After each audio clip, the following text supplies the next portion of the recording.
그날 국수집에서는 돈보다 무거운 침묵이 먼저 흘렀습니다.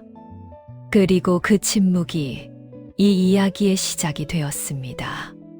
서울 동묘역 3번 출구를 나서면 시간이 멈춘 듯한 골목이 나타납니다.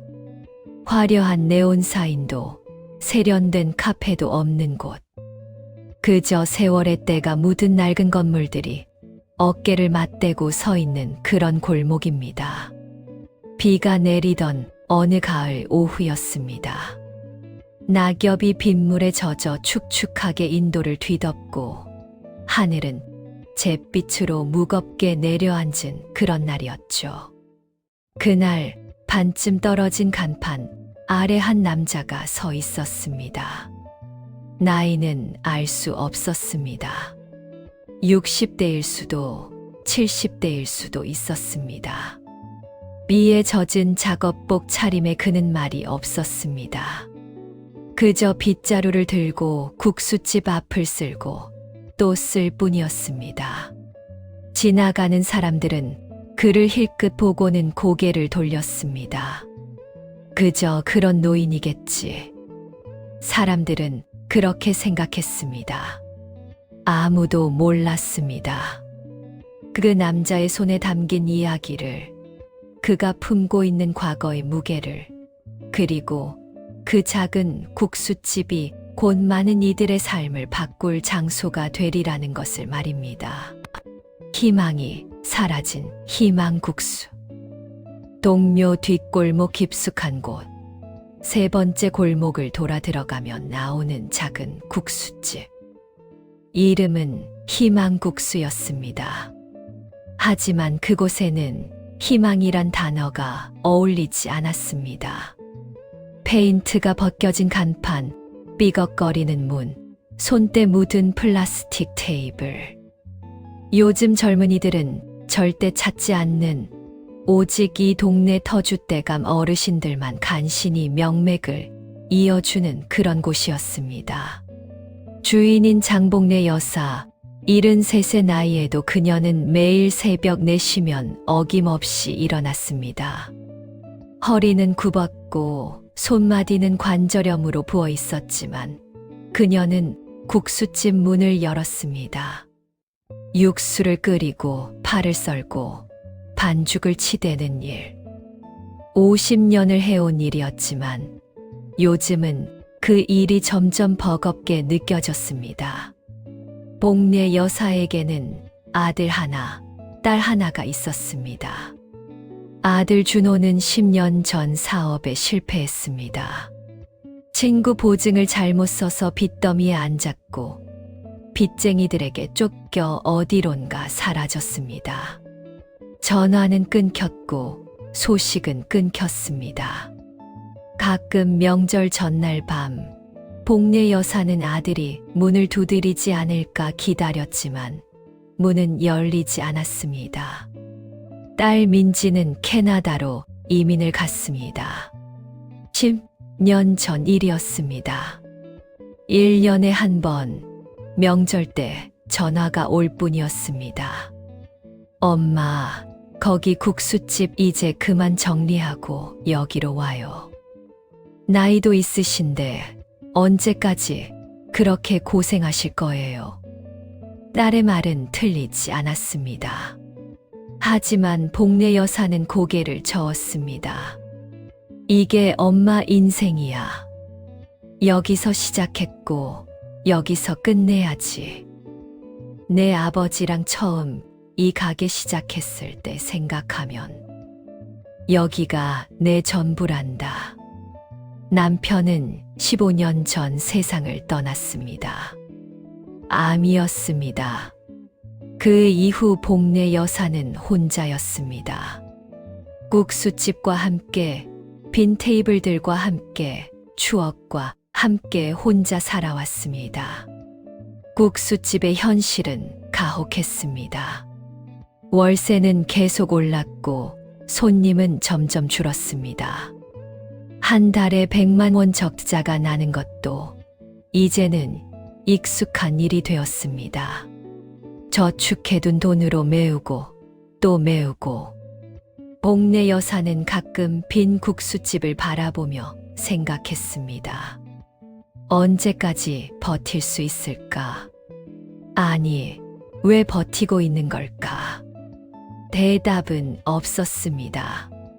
그저 습관처럼, 의무처럼 매일 새벽 4시에 일어나 문을 열 뿐이었습니다. 그런 어느 날, 비가 억수같이 쏟아지던 늦은 오후였습니다. 복례 여사는 문을 닫으려다 문 앞에 서 있는 한 남자를 발견했습니다. 비에 흠뻑 젖은 채 그는 바닥에 떨어진 쓰레기를 주워 담고 있었습니다. 말없이 손을 내미는 사람. 저기요, 뭐 하시는 거예요? 복례 여사가 물었습니다. 남자는 천천히 고개를 들었습니다. 그의 눈은 깊었습니다. 어딘가 텅 빈 것 같으면서도 무언가를 애타게 찾고 있는 것 같은 눈이었습니다. 얼굴에는 수염이 덥수룩했고 작업복은 낡아서 구멍이 여기저기 나 있었습니다. 비가 그쳐서 가려고요. 남자의 목소리는 쉬어 있었습니다. 오랜만에 말을 해본 사람처럼 목소리가 갈라졌습니다. 복례 여사는 잠시 망설였습니다. 요즘 세상에 모르는 사람을 함부로 대하면 안 된다는 걸 알고 있었습니다. 하지만 비에 젖은 남자의 모습이 어쩐지 남의 일 같지 않았습니다. 국수 한 그릇 먹고 가요. 비 맞으면 감기 걸려요. 이 나이에 감기 걸리면 큰일이에요. 남자는 잠시 주춤했습니다. 그의 눈에 당혹스러움이 스쳤습니다. 마치 오랜만에 타인의 친절을 받아본 사람처럼 어떻게 반응해야 할지 모르는 표정이었습니다. 그는 천천히 고개를 끄덕였습니다. 국수집 안으로 들어온 남자는 구석 자리에 조용히 앉았습니다. 복례 여사는 따끈한 잔치국수 한 그릇을 끓였습니다. 계란 지단과 김가루, 파를 얹어 정성스럽게 내왔습니다. 남자는 국수를 천천히 먹었습니다. 마치 오랜만에 제대로 된 음식을 먹는 사람처럼 한 가닥 한 가닥을 소중히 씹었습니다. 그의 손이 떨리고 있었습니다. 배고픔 때문인지 감정 때문인지 알 수 없었습니다. 복례 여사는 그 모습을 보며 가슴 한편이 저려왔습니다. 살면서 많은 사람을 봐왔지만 저렇게 국수를 먹는 사람은 처음이었습니다. 마치 국수가 단순한 음식이 아니라 생명줄 같은 무언가인 것처럼. 국수를 다 먹은 남자가 주머니를 뒤졌습니다. 하지만 복례 여사는 손을 저었습니다. 됐어요. 그냥 가요. 날도 이렇게 굳은데. 아니, 돈은 괜찮아요. 나도 배부른데 그냥 버릴 것 같아서 내온 거예요. 요즘 손님도 없어서 음식이 자꾸 남거든요. 거짓말이었습니다. 하지만 복례 여사는 그 거짓말이 필요하다는 걸 알았습니다. 남자의 자존심을 지켜주기 위해서였습니다. 남자는 깊게 고개를 숙였습니다. 감사합니다. 정말 감사합니다. 그의 목소리가 떨렸습니다. 복례 여사는 아무 말 없이 고개를 끄덕였습니다. 그날 이후 남자는 매일 같은 시간에 나타났습니다. 하지만 그는 국수를 먹으러 온 게 아니었습니다. 문 앞을 쓸고 설거지를 돕고 쓰레기를 분리수거했습니다. 말은 없었지만 그의 손은 부지런했습니다. 마치 이 일이 그에게 부여된 사명인 것처럼 묵묵히 일했습니다. 복례 여사가 물었습니다. 왜 이러세요? 돈도 안 주는데. 미안해서 어떻게 해요? 남자는 잠시 망설이다 대답했습니다. 그냥 할 수 있는 게 이것밖에 없어서요. 여사님이 주신 국수 한 그릇이 제게는 큰 의미였습니다. 이름이라도 알려줘요. 계속 저기요라고 부를 수는 없잖아요. 강민호라고 합니다. 나이는 67입니다. 어디 사세요?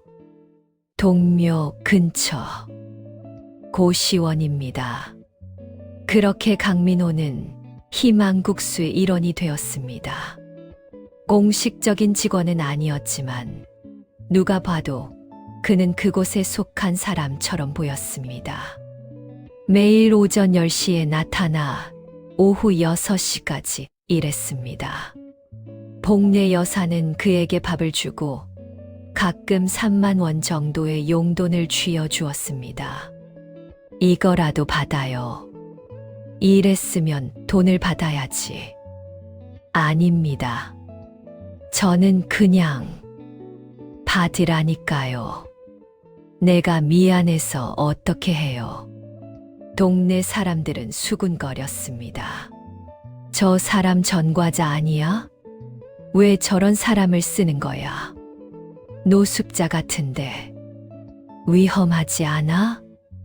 복례 씨도 참 요즘 같은 세상에 누굴 믿고. 하지만 복례 여사는 대꾸하지 않았습니다. 그저 조용히 말했습니다. 일할 사람은 손이 먼저 움직이는 법이야. 저 사람 손 봐. 거짓말 안 해.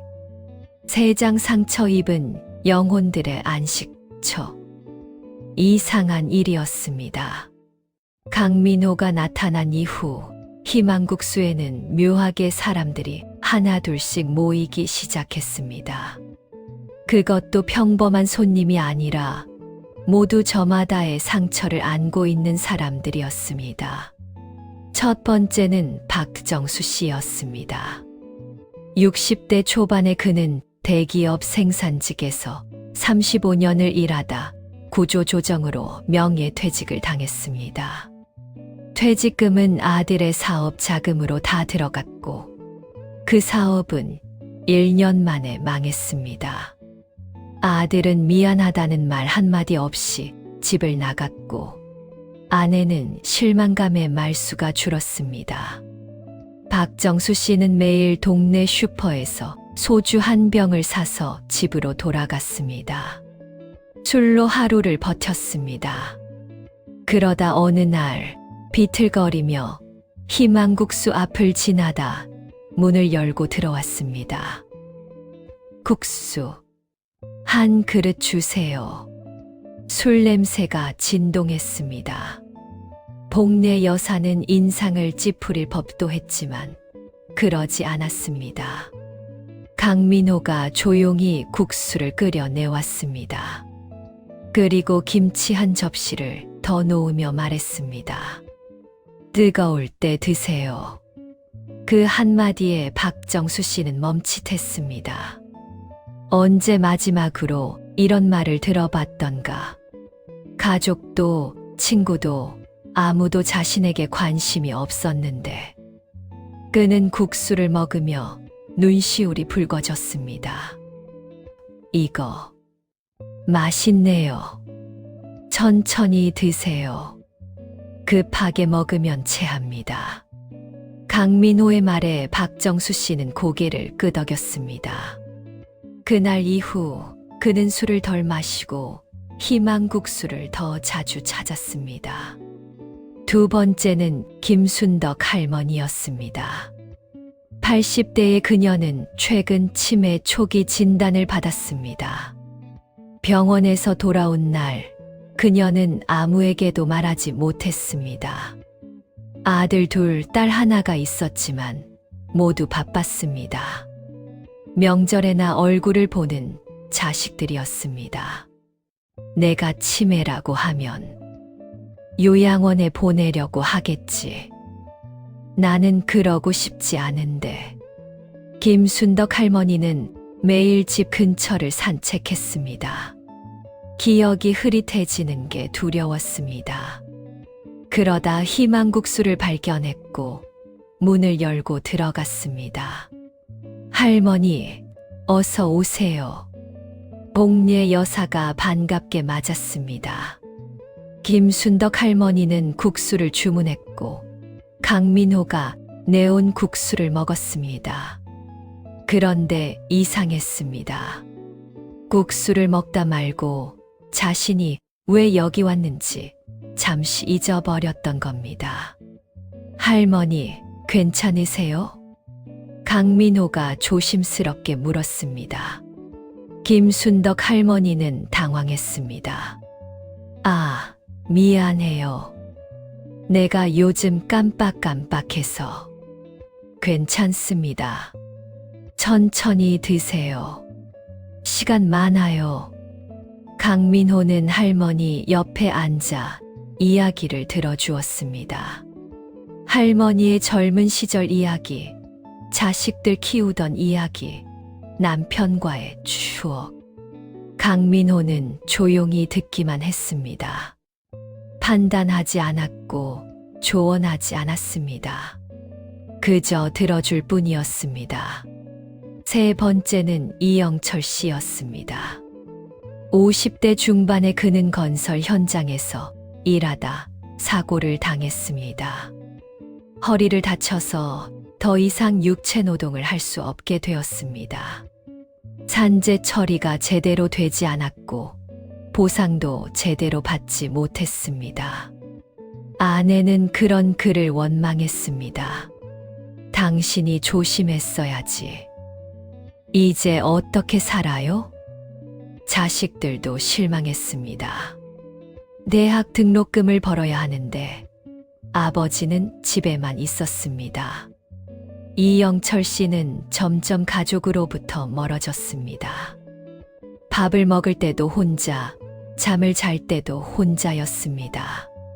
그는 매일 희망국수에 와서 구석 자리에 앉아 창밖만 바라봤습니다. 국수는 주문했지만 먹지 않고 계속 저만 봤습니다. 형님, 국수 다 식었어요. 다시 데워드릴까요? 강민호의 말에 이영철 씨는 쓴웃음을 지었습니다. 나 같은 인간은 찬 국수도 과분해. 가족한테도 짐만 되는 주제에. 아닙니다. 뜨거운 국수는 누구나 먹을 자격이 있습니다. 강민호는 국수를 가져가 다시 따끈하게 데워왔습니다. 그리고 계란 하나를 더 삶아서 얹어 주었습니다. 계란은 힘이 나요. 드세요. 그 말과 행동에 이영철 씨는 처음으로 눈물을 보였습니다. 오랜만에 누군가 자신을 신경 써주는 느낌이었습니다.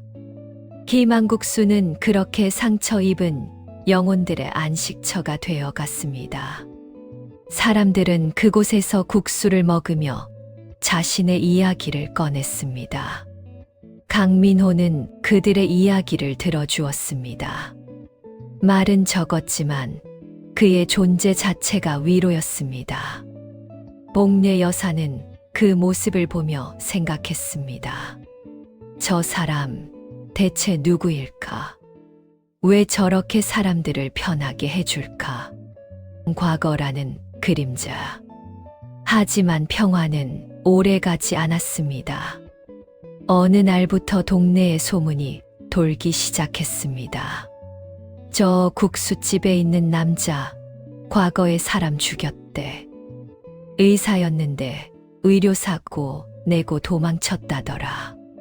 환자를 수술대에서 망쳐놓고 책임 안 지고 야반도주했대. 돈도 떼먹고 술 처먹으며 도망 다녔다던데? 소문은 눈덩이처럼 커졌습니다. 진실과 거짓이 뒤섞였고 사람들은 자극적인 이야기만 골라서 퍼뜨렸습니다. 희망국수를 찾던 손님들도 하나둘씩 발길을 끊었습니다. 박정수 씨, 김순덕 할머니, 이영철 씨마저도 주춤했습니다. 저 사람, 정말 의료사고 낸 사람이래요. 우리가 속은 거 아니에요. 구청에서는 위생 점검을 이유로 자주 찾아왔습니다. 뭐라도 트집을 잡으려는 듯 했습니다. 동네 상인회 회장은 복례 여사를 찾아와 압박했습니다. 복례 씨, 저 사람 내보내요. 동네 이미지가 나빠진다고요. 우리 골목 상권에도 영향 미친다고요. 복례 여사는 밤을 지새우며 고민했습니다. 국수집은 그녀의 전부였습니다. 이대로 가다가는 정말 문을 닫아야 할지도 몰랐습니다. 하지만 동시에 그녀는 강민호를 단순히 소문만으로 판단하고 싶지 않았습니다. 그가 지난 몇 달간 보여준 모습, 묵묵히 일하는 손, 사람들을 대하는 태도, 상처 입은 이들을 위로하는 방식. 그것들이 거짓일 리 없었습니다. 어느 날 밤 설거지를 하고 있는 강민호에게 복례 여사는 물었습니다. 민호 씨, 사람들이 하는 말 사실이에요. 강민호의 손이 멈췄습니다. 설거지하던 그릇이 물속에 빠지며 철벅 소리를 냈습니다. 그는 오랫동안 침묵했습니다. 복례 여사는 재촉하지 않았습니다. 그저 기다렸습니다. 강민호는 천천히 고개를 들었습니다. 그의 눈에는 깊은 슬픔과 후회가 담겨 있었습니다. 의사였습니다. 정형외과 전문이었어요. 복례 여사는 숨을 죽였습니다. 그래서 그 의료사고라는 게 12년 전 일입니다. 환자는 40대 여성이었어요. 척추 수술이었습니다. 저는 자만했습니다. 너무 많은 수술을 했고 피곤했고 판단이 흐려졌습니다. 강민호의 목소리가 떨렸습니다. 수술 중에 실수했습니다. 신경을 건드렸고 환자는 하반신 마비가 왔습니다. 평생 휠체어를 타야 하는 몸이 되었습니다. 법적으로는 책임을 졌습니다. 민사소송에서 배상금을 지불했고 형사처벌은 집행유예를 받았습니다. 의사 면허는 박탈당했습니다. 하지만 그걸로는 부족했어요. 강민호는 손으로 얼굴을 감쌌습니다. 전 술로 도망쳤습니다. 현실을 마주하기가 두려웠어요. 매일 술을 마셨고 가족도 떠났고 재산도 날렸습니다. 그러다 알코올성 치매 진단을 받았습니다. 몇 년 동안의 기억이 거의 없어요. 정신을 차려보니 노숙자 쉼터에 있었습니다. 그제야 깨달았습니다. 제가 얼마나 비겁한 인간이었는지를요. 환자는 평생 고통받는데 전 술로 기억을 지우려고만 했으니까요. 복례 여사는 그의 떨리는 손을 보았습니다. 설거지를 하느라 거칠어진 그 손에서 그녀는 과거 수술실에서 메스를 잡았던 흔적을 발견했습니다. 그래서 여기 온 거예요? 네. 쉼터에서 나온 뒤 저는 결심했습니다. 더 이상 도망치지 않기로요. 제가 할 수 있는 일을 남은 인생 동안이라도 하기로 했어요. 비록 의사로서는 아니지만 사람을 돌보는 일을 계속하고 싶었습니다. 그래서 여기서, 네, 여사님이 주신 국수 한 그릇이 제게는 구원이었습니다. 오랜만에 누군가 저를 사람으로 대해 주었거든요. 그래서 이 작은 일이라도 하고 싶었습니다. 그날 밤 복례 여사는 오래 생각했습니다. 새벽까지 잠을 이루지 못하고 남편의 사진을 바라보며 중얼거렸습니다. 여보, 나 어떻게 하면 좋겠어요? 가게는 망해가는데 저 사람을 내보내야 하나요? 대답은 없었습니다. 하지만 복례 여사는 자신의 마음을 알고 있었습니다. 다음 날 아침 강민호가 평소처럼 나타났을 때 복례 여사는 말했습니다. 민호 씨, 계속 여기 있으세요. 하지만 가게가 망하면 망하는 거죠. 어차피 혼자 하기도 힘들었어요. 하지만 당신을 내보내고 싶지 않아요. 여사님, 당신은 과거를 숨기지 않았어요. 도망치지도 않았고요. 지금 여기서 성실하게 살고 있잖아요. 그걸로 충분해요. 강민호의 눈에서 눈물이 흘렀습니다. 오랜만에 보는 눈물이었습니다. 5장 용서라는 이름의 기적. 며칠 후 희망국수에 한 남자가 찾아왔습니다. 40대 후반으로 보이는 그는 문을 열고 들어서자마자 강민호를 똑바로 쳐다봤습니다. 그의 얼굴에는 분노와 원망이 가득했습니다. 당신, 강민호 맞소. 국수집 안의 공기가 얼어붙었습니다. 강민호는 천천히 고개를 들었습니다. 그리고 그 남자의 얼굴을 보는 순간 온몸이 굳었습니다.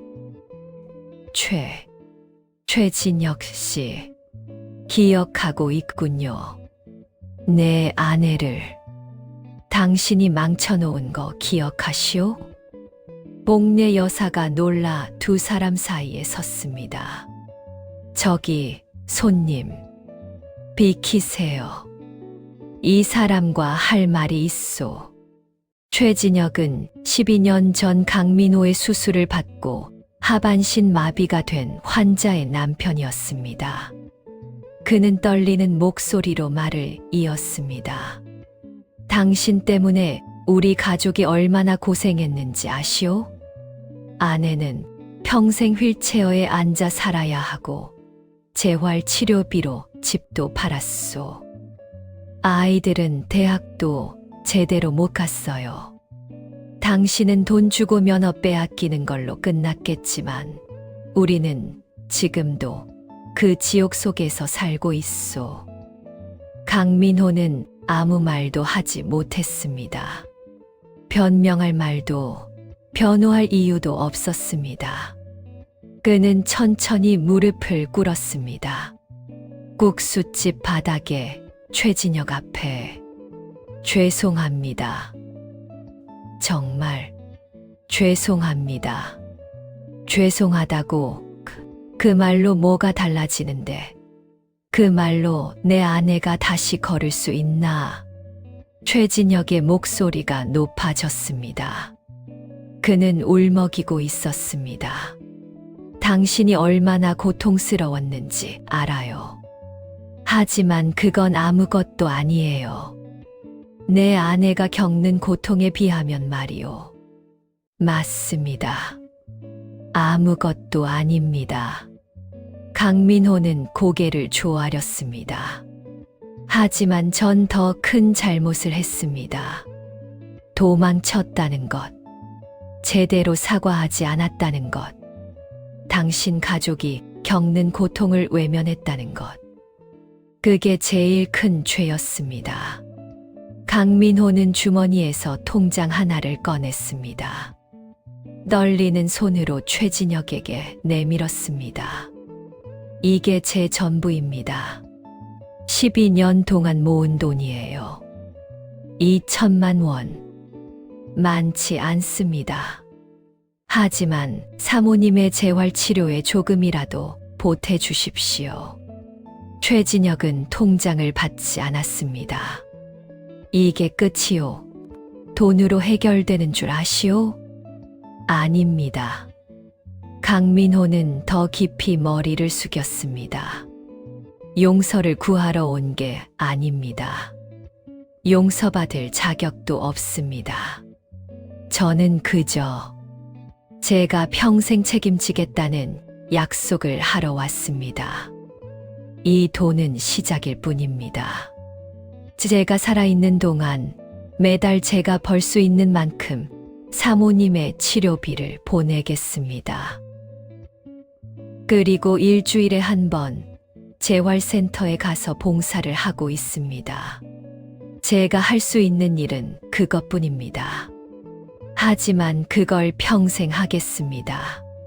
최진혁은 떨리는 손으로 통장을 받았습니다. 그리고 한참을 서 있다가 결국 무너지듯 의자에 앉았습니다. 그는 얼굴을 손으로 가리고 울었습니다. 당신, 왜 이제야 나타난 거요? 왜 그때 이렇게 하지 않았소? 비겁해서였습니다. 두려웠습니다. 하지만 이제는 도망치지 않겠습니다. 그날 최진혁은 국수를 먹지 않고 떠났습니다. 하지만 그는 통장을 가져갔습니다. 그리고 일주일 후 그는 다시 찾아왔습니다. 이번에는 분노가 아닌 피곤하면서도 조금 부드러워진 얼굴로 아내가 당신을 만나고 싶다고 합니다. 치유의 시작. 강민호는 최진혁의 아내 윤미숙 씨를 만났습니다.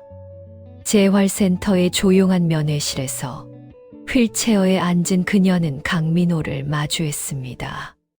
12년의 세월이 그녀에게도 흔적을 남겼습니다.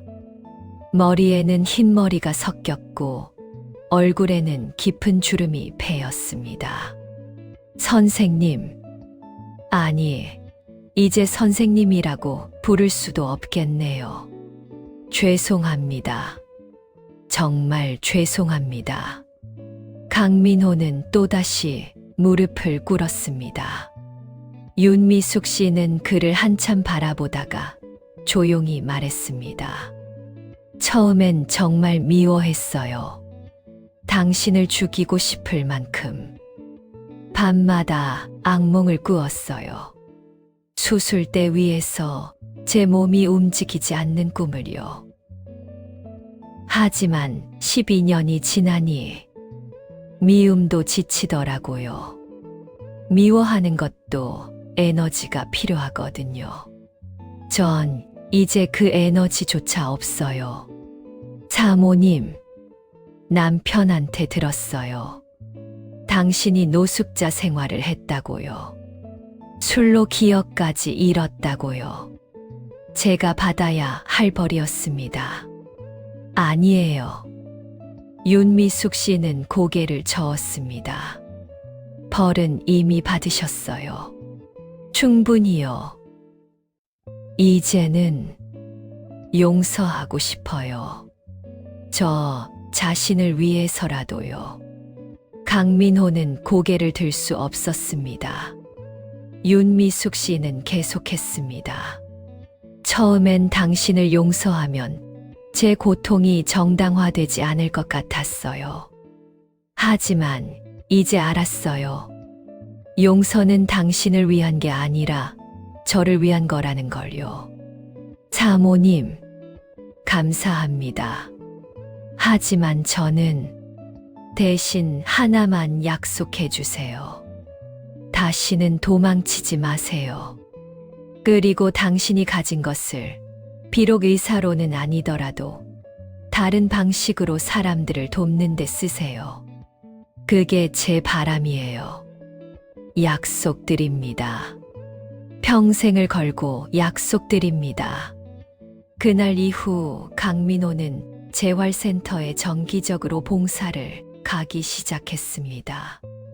환자들의 이야기를 들어주고 재활운동을 도왔습니다. 의사는 아니었지만 그는 여전히 사람을 돌볼 수 있었습니다. 밝혀지는 진실, 통쾌한 반전. 그 무렵 동네에 또 다른 소문이 돌기 시작했습니다. 이번에는 전혀 다른 종류의 소문이었습니다. 그 국수집 남자, 알고 보니 10년 넘게 동네 독거노인들 병원비 대주고 있었대. 구청에서 확인했는데 익명으로 매달 진료비 지원하고 있었다더라. 그뿐인가. 무료 급식소에도 후원하고 있었대. 진실은 이러했습니다. 강민호는 의사 면허를 잃은 후에도 남은 재산을 조금씩 정리해 동네 어르신들의 의료비를 지원해 왔습니다. 익명으로 병원에 연계해주고 약값을 대신 내주고 때로는 직접 노인정을 찾아가 건강 상담을 해주기도 했습니다. 구청 복지과 담당자가 희망국수를 찾아왔습니다. 강민호 씨 계신가요? 무슨 일로? 강민호는 긴장했습니다. 또 무슨 문제가 생긴 건가 싶었습니다. 걱정 마세요. 좋은 일로 왔어요. 저희가 조사하다 보니 강민호 씨 명의로 12년 동안 매달 100만 원씩 동네 어르신들 의료비 지원 기록이 있더라고요. 총 지원액이 1억 4천만 원이 넘어요. 동네 여사가 놀라 강민호를 돌아봤습니다. 민호 씨, 이게 무슨... 그냥 제가 해야 할 일이었어요. 담당자가 말을 이었습니다. 그리고 재활센터에서도 확인됐어요. 강민호 씨가 매주 봉사활동을 하고 계시더라고요. 환자들 반응도 아주 좋고요. 사실 저희가 위생 점검 나온 것도 민원 때문이었는데 이제 보니 오히려 감사패를 드려야 할 분이시네요. 그날 이후 동네 분위기가 달라졌습니다. 강민호를 의심하던 사람들이 부끄러워했습니다. 하나둘씩 희망국수를 다시 찾기 시작했고 이번에는 진심 어린 사과와 함께였습니다. 미안했어요. 우리가 너무 섣불리 판단했네요. 괜찮습니다. 제가 과거에 잘못한 건 사실이니까요. 그래도 지금 당신이 하는 일을 보면 당신은 충분히 좋은 사람이에요. 강민호는 고개를 저었습니다. 좋은 사람이 되려고 노력하는 사람일 뿐입니다. 박정수 씨가 다가왔습니다. 강 선생님, 저 덕분에 술 끊었어요. 이제 아들이랑도 연락하기 시작했고요. 고맙습니다. 김순덕 할머니도 왔습니다. 선생님, 저 이제 치매 진단 가족들한테 말했어요. 무섭지 않더라고요. 선생님이 옆에 있어서요. 이영철 씨도 환하게 웃으며 말했습니다. 선생님, 저 다시 일자리 구했어요. 비록 예전만큼은 못 벌지만 그래도 가족들이 다시 저를 보는 눈이 달라졌어요. 강민호는 그들을 바라보며 조용히 미소 지었습니다. 그 미소에는 평화가 담겨 있었습니다. 8장 새로운 출발. 희망국수는 다시 활기를 되찾았습니다. 손님들이 늘어났고 더 중요한 건 그곳이 단순한 국수집이 아닌 지역 공동체의 중심이 되었다는 것입니다. 복례 여사의 아들도 연락이 왔습니다. 10년 만이었습니다. 엄마, 나 준호야. 준호야? 정말 준호 맞니? 엄마, 미안해. 그동안 연락 못해서. 나 이제 빚 다 갚았어. 조금씩 갚았어. 이제 엄마한테 갈 수 있어. 복례 여사는 전화기를 붙잡고 울었습니다. 아들은 다음 주에 찾아왔고 어머니 앞에서 무릎을 꿇고 사과했습니다. 엄마, 미안해. 정말 미안해. 그래. 이제 됐다. 살아서 돌아왔으면 됐어. 아들은 이제 매주 국수집을 돕기 시작했습니다. 딸 민지도 캐나다에서 전화를 걸어왔습니다. 엄마, 나 내년에 한국 들어갈게. 엄마 곁에 있을게. 복례 여사의 국수집은 그렇게 다시 가족의 온기로 채워졌습니다. 9장 마지막 인사. 그러던 어느 봄날 아침, 강민호는 평소와 달리 국수집에 나타나지 않았습니다. 복례 여사는 걱정이 되어 그가 머물던 고시원을 찾아갔습니다. 방문에는 쪽지 하나가 붙어 있었습니다. 복례 여사님께 그동안 정말 감사했습니다. 여사님의 국수는 제게 단순한 음식이 아니라 삶의 이유였습니다. 여사님 덕분에 저는 다시 사람답게 살 수 있었습니다. 이제 저는 다른 곳으로 갑니다. 강원도의 한 요양원에서 자원봉사자를 구한다는 소식을 들었습니다. 그곳에서 제가 할 수 있는 일을 하려고 합니다. 도망치는 게 아닙니다. 이제는 제 역할을 찾아가는 것입니다. 여사님, 그리고 희망국수에서 만난 모든 분들께 전해주세요. 여러분 덕분에 저는 희망을 되찾았다고요. 국수 말아주셔서 진심으로 감사했습니다. 제가 갚을 차례입니다. 강민호 올림. 복례 여사는 쪽지를 읽으며 눈물을 흘렸습니다. 슬픔이 아니라 한 사람이 다시 일어서는 모습을 본 기쁨의 눈물이었습니다.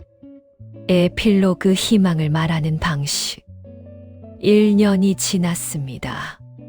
희망국수는 여전히 그 자리에 있고 복례 여사는 여전히 새벽 4시에 일어나 국수를 말고 있습니다. 하지만 이제 그녀는 혼자가 아닙니다. 아들 준호가 육수를 끓이고 박정수 씨가 김치를 썰고 이영철 씨가 테이블을 닦습니다. 김순덕 할머니는 손님들과 이야기를 나누며 웃습니다. 그리고 가끔 멀리서 엽서가 옵니다. 여사님, 저는 잘 지내고 있습니다. 이곳 어르신들도 희망국수 이야기를 좋아하십니다. 언젠가 꼭 다시 뵙겠습니다. 그때는 제가 직접 국수를 말아드릴게요. 민호. 비 오는 날이면 복례 여사는 여전히 문 앞을 쓸어봅니다. 혹시 또 누군가 말없이 서 있을까봐. 혹시 또 누군가 희망이 필요할까봐. 그녀는 이제 알고 있습니다. 희망은 거창한 말이 아니라는 것을. 뜨거운 국수 한 그릇과 도망치지 않는 용기와 서로를 외면하지 않는 마음이라는 것을. 그리고 가장 중요한 건 누구나 다시 시작할 수 있다는 것을. 강민호는 도망쳤던 과거를 인정했고 용서를 구했고 남은 인생을 바쳐 갚아나가기로 했습니다.